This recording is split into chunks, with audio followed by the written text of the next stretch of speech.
know, the state of franchise is healthy. We like the way we're lined up. You know, you win Stanley Cups with your centers.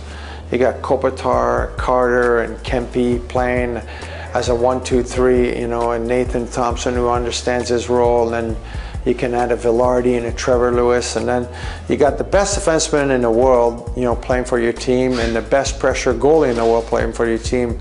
I think we're in good shape. What's important for us is to make sure that, you know, we're probably more level than we were last year. It seemed like we had a lot of up and down last year.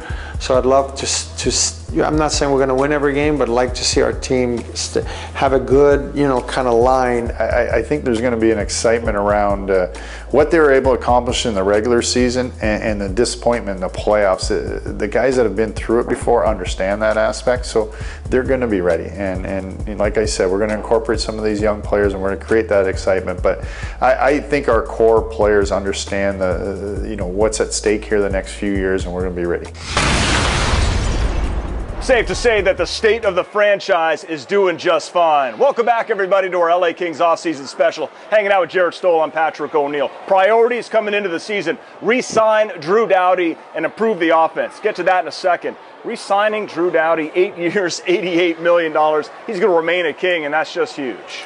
Yeah, he wanted to be here. He wants to win another couple cups, and that's not enough for him to win two. He wants to win more, and he's a very special player. He does everything, again, for the Kings defensively and offensively. He plays the most, and he's finally going to get paid the most in the league by defensemen. He probably could have tested free agency and gotten paid more. I just think it speaks volumes to his leadership, what he wants to do here and remain a Los Angeles King, because who knows, the Maple Leafs, or, you know, he could have gone to some big market East Coast team, but he's going to stay a King.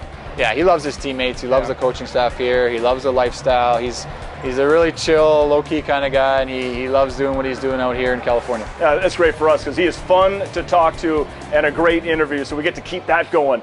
Ilya Kovalchuk, you played against him. Of course, played against him when you won that first Stanley Cup when he was with New Jersey. He's 35, won an Olympic gold medal, but I guess the question is, people want to know, how much gas does he have left in the tank, and how many goals can he score?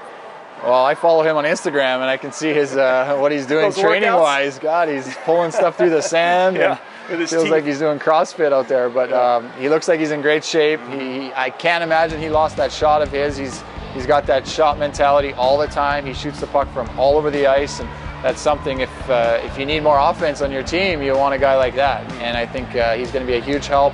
Hopefully put him with Kopitar, and on the power play, he's got that one-timer off the backside that I know very well. I've blocked a few of his shots in my day playing against him, but also the shootouts. He's very, very good in the shootouts, and you got to get some points when you're in those shootouts. They could be huge for possibly making the playoffs. So, you know, you add that to it as well. Well, the offense last year was middle of the pack, and the power play average. Like you mentioned, you get him on that power play with Kopitar, with Carter, with Doughty. Yeah. That's formidable stuff. Their power play last year was 17th in the league. Yeah. So adding Kovalchuk, you got to have a goal of probably at least top 10, maybe top 5. Yeah. And that's going to go a long ways if that'll happen. Last year, Jeff Carter, that was just a terrible injury. It was bad luck to happen early in the season. He battled to come back. He never got back to 100%. That was tough. So a little bit reflect on that, and also having a healthy Carter going into the season looks like. How's he looking so far? He's looking really good. He started skating way earlier than he normally does. He's been skating out here 4 or 5 days a week already, and he feels good. He looks fast.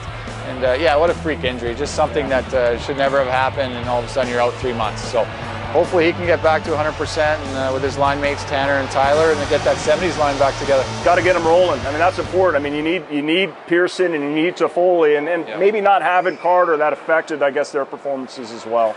Maybe. I think they would be the first to tell you that they need to play better. Tyler Toffoli had 24 goals last year, but I would say they were quiet 25. You know, he's a goal scorer. He can get 30 goals. Tanner had 24 the year before. He had 15 last year. So he's another guy that can contribute a little bit more. Yeah, let's see what happens. That'll be interesting to see. Now, there was a lot of weddings this past off season. Speaking of Instagram, we get to see all those pictures, but not kids anymore, these guys. No, these guys are growing up. When I was on the team, everybody was running around. Everybody was having fun and single, and now these guys are finally growing up and getting mature. Yeah, and the pictures are fun to see. That's a lot of weddings. So one thing about all those marriages and all these kids, they'll want to spend more time at the rink. They're all going to be in at 6 a.m. Yeah, really early and then the last to leave. No, I'm just kidding. Congrats to everybody on the nuptials. Hey, when we come back, let's look at some more of the new additions and also the NHL draft, some of the new Kings. That's all coming up when the LA Kings off-season special returns.